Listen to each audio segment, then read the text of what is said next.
Imaginez-vous seul dans une pièce faiblement éclairée, quelques instants seulement après une dispute dévastatrice. De l'extérieur, vous paraissez parfaitement calme, immobile, indifférent même. Mais à l'intérieur, c'est une tempête assourdissante. Un ouragan de pensées désespérées, implorant d'être comprises, criant à plein poumon. Pourtant, alors que tous ces mots lourds montent à votre gorge, ils se heurtent à un mur invisible. Vous les ravalez. Vous êtes-vous déjà retrouvé au milieu d'une immense douleur émotionnelle, mais au lieu de riposter, de crier, ou simplement d'expliquer à quel point cela fait mal, vous avez choisi de vous fermer complètement, de vous retirer dans un silence absolu, impénétrable. La société qualifie souvent ce silence de froid, de manipulateur ou de lâche.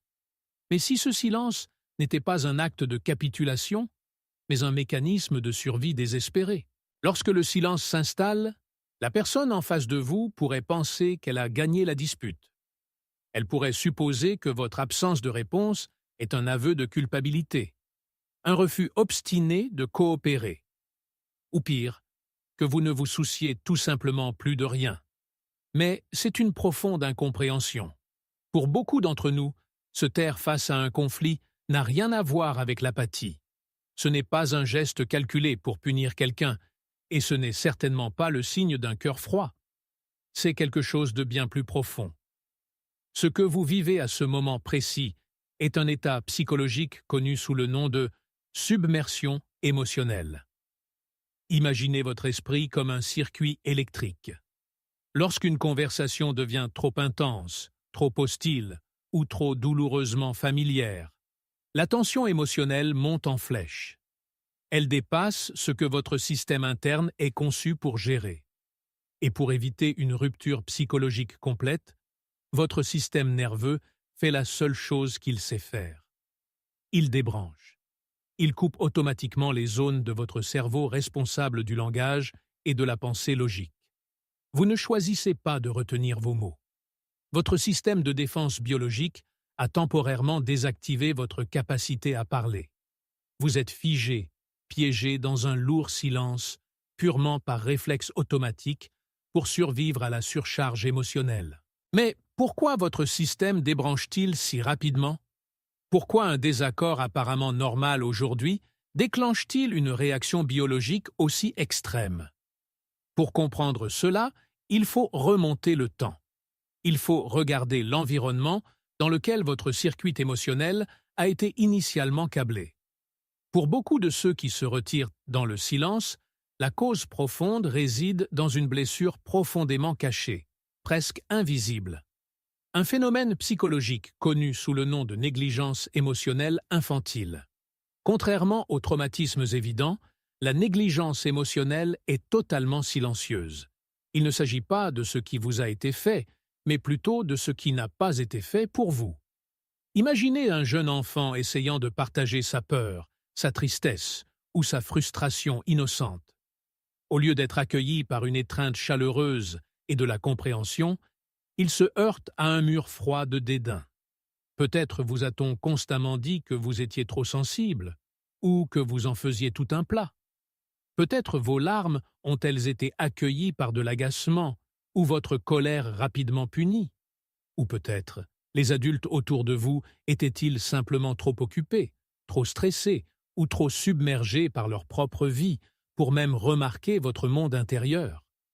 Maintes et maintes fois, année après année, vous avez appris une leçon dévastatrice. Vous avez appris que hausser la voix n'apportait pas la connexion ou l'apaisement que vous désiriez désespérément. Au lieu de cela, cela apportait la critique. Cela apportait plus de conflits. Ou, le plus douloureusement de tout, cela apportait une indifférence absolue. Vous avez réalisé qu'exprimer vos sentiments ne changeait en rien la situation. Cela ne faisait que vous laisser plus exposé et plus seul. Et ainsi, votre jeune esprit résilient a fait ce qu'il devait faire pour vous protéger. Il s'est adapté. Il a inscrit une règle de survie dure, mais absolument nécessaire dans votre subconscient. Il a décidé que si dire votre vérité n'invitait qu'à plus de douleur, et si vos mots étaient destinés à simplement disparaître dans le vide, alors le silence était le bunker le plus sûr que vous puissiez construire. Vous avez appris à ravaler la tempête. Vous êtes devenu un expert en silence, car à l'époque, être silencieux était la seule façon de survivre à l'hiver émotionnel de votre enfance. Avance rapide jusqu'à aujourd'hui. Vous êtes adulte maintenant. Vous n'êtes plus ce petit enfant impuissant.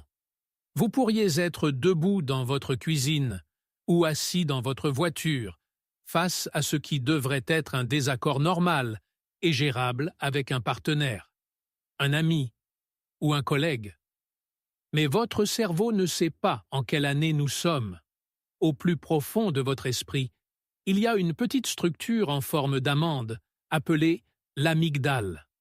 Considérez-la comme le détecteur de fumée interne de votre corps, scannant constamment votre environnement à la recherche de danger. Pour quelqu'un qui a grandi avec la négligence émotionnelle ou un traumatisme infantile, ce détecteur de fumée a été fondamentalement altéré. Il est brutalement hypersensible.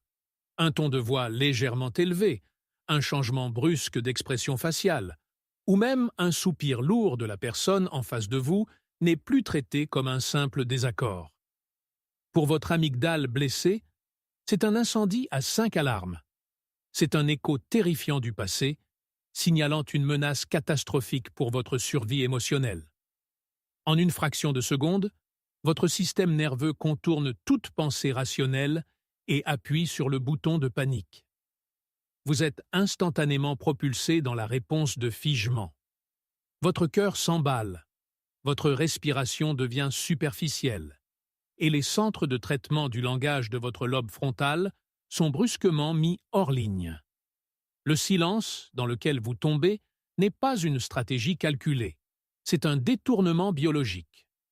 Votre cerveau a littéralement déconnecté votre capacité à parler afin de vous protéger du prédateur perçu.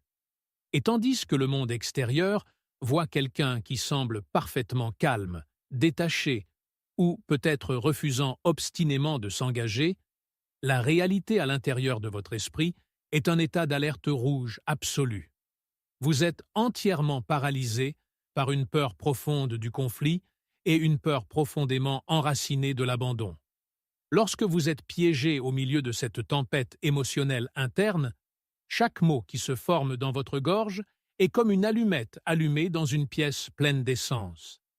Vous êtes terrifié à l'idée que si vous ouvrez la bouche, si vous laissez même une fraction de votre vraie douleur ou de votre colère s'échapper, cela fera exploser la situation.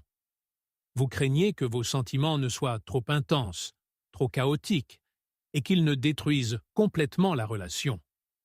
Alors, vous retenez votre souffle. Vous ravalez l'ouragan. Votre silence profond n'est pas une arme que vous utilisez contre l'autre personne. C'est en fait une tentative désespérée et épuisante de maintenir ensemble les morceaux fragiles de votre monde.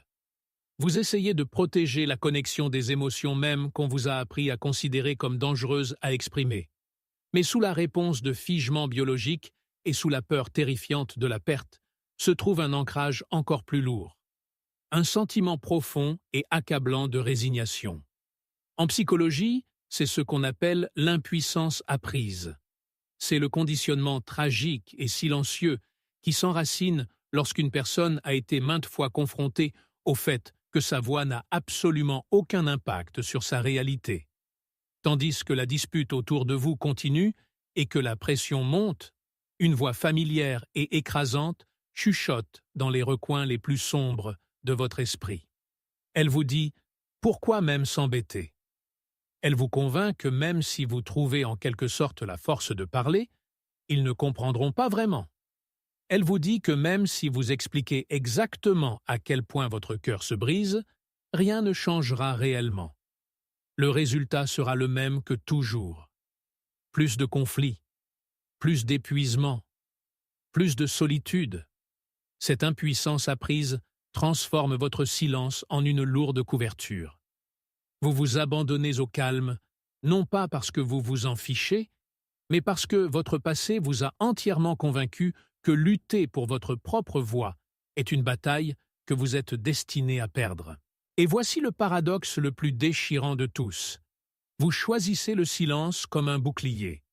Vous enfermez vos mots dans une tentative désespérée de vous protéger et de sauver la relation de l'éclatement en 1000 morceaux. Mais le mécanisme même que vous utilisez pour maintenir la paix est exactement ce qui finit par la détruire. Parce que la personne de l'autre côté de votre silence ne peut pas lire dans vos pensées. Elle ne peut pas voir l'enfant effrayé en vous, ni la tempête biologique qui fait rage dans votre système nerveux. Tout ce qu'elle ressent, c'est un mur froid et impénétrable. Et ainsi, plus vous vous retirez pour les garder près, plus ils sont repoussés. Votre silence, qui a commencé comme un fragile bouclier protecteur, se transforme lentement en un mur massif et lourd vous séparant tous les deux. Mais le véritable coût de cette stratégie de survie silencieuse n'est pas seulement la distance qu'elle crée dans vos relations. C'est le lourd tribut qu'elle prélève sur votre propre esprit et votre corps. Nous nous trompons souvent en croyant que si nous ravalons nos sentiments, ils finiront par disparaître. Mais les mots non dits ne s'évanouissent pas simplement dans l'air. Ils restent en vous. Ils s'enfoncent profondément dans vos os. Et avec le temps, dans les recoins sombres et silencieux de votre esprit, ces mots non prononcés commencent à fermenter. Le chagrin que vous n'avez pas pu exprimer se transforme lentement en un ressentiment amer et lourd. Les limites saines que vous n'avez jamais établies se transforment en un épuisement quotidien écrasant. Et la colère que vous avez enfouie de force finit par refaire surface, se transformant en une anxiété chronique et suffocante qui attaque constamment votre propre système nerveux. Au final, vous vous retrouvez à avaler le poison, juste pour que tout le monde se sente à l'aise. Cela nous amène à une question cruciale, et souvent douloureuse, que nous devons nous poser. Notre silence est-il vraiment un espace sûr, nous donnant l'espace nécessaire pour respirer et guérir? Ou s'est-il transformé, à notre insu, en un lourd mur de pierre, nous emprisonnant nous-mêmes et la personne que nous aimons? Il y a une ligne très fine et fragile entre prendre un temps d'arrêt nécessaire et exclure complètement quelqu'un. Lorsque vous êtes réellement submergé par la submersion émotionnelle, votre silence est censé être une pause temporaire. C'est simplement votre système nerveux qui implore un moment pour se réguler, avec la pure intention de revenir à la conversation une fois que la tempête biologique sera passée en toute sécurité. Mais que se passe-t-il lorsque cette peur sous-jacente du conflit devient si profondément paralysante que vous ne revenez jamais réellement à la table? C'est là qu'un mécanisme de défense innocent peut lentement glisser vers ce que les psychologues appellent le stonewalling, l'obstruction. Le stonewalling ressemble à un refus complet de s'engager. C'est se fermer, se détourner et laisser l'autre personne entièrement isolée au milieu de son appel désespéré à la connexion. La société qualifie souvent violemment le stonewalling de tactique cruelle et manipulatrice conçue pour punir un partenaire. Mais si nous l'abordons avec une profonde empathie, nous découvrons une vérité bien plus déchirante. Pour quelqu'un portant les lourdes et invisibles blessures de la négligence émotionnelle, construire ce mur de pierre imposant n'est presque jamais un acte de malveillance. C'est un acte de terreur pur et simple. Ils n'essaient pas intentionnellement de torturer la personne qui se tient devant eux. Ils sont simplement trop terrifiés pour sortir du bunker. Si vous êtes celui ou celle piégé, derrière ce mur, écoutez ceci. Votre silence n'est pas un défaut de caractère. C'était un gardien fidèle. Il est intervenu pour vous protéger lorsque vous étiez petit, vulnérable et complètement inaudible. Il a parfaitement fait son travail à l'époque. Mais vous n'êtes plus cet enfant dans la pièce froide, et cette lourde forteresse de silence n'est plus le seul endroit où vous devez vivre. Vous n'avez pas à abattre le mur d'un seul coup. La guérison commence par les plus petits, les plus discrets des sons. Cela commence par simplement murmurer « Je suis dépassé » ou « J'ai besoin d'une minute ». Il s'agit de vous accorder la permission de finalement dire votre vérité, même si votre voix est terrifiée, et même si elle tremble, car de l'autre côté de ce silence, une véritable connexion vous attend. Quand la dernière fois vous êtes-vous retrouvé complètement figé dans un moment douloureux? Quels étaient les mots que vous vouliez désespérément dire, mais que vous ne pouviez pas? Nous vous invitons à partager votre histoire dans les commentaires ci-dessous. Que ce soit votre espace sûr pour enfin expirer. Que ce soit l'endroit où votre voix, aussi silencieuse soit-elle, est vraiment entendue.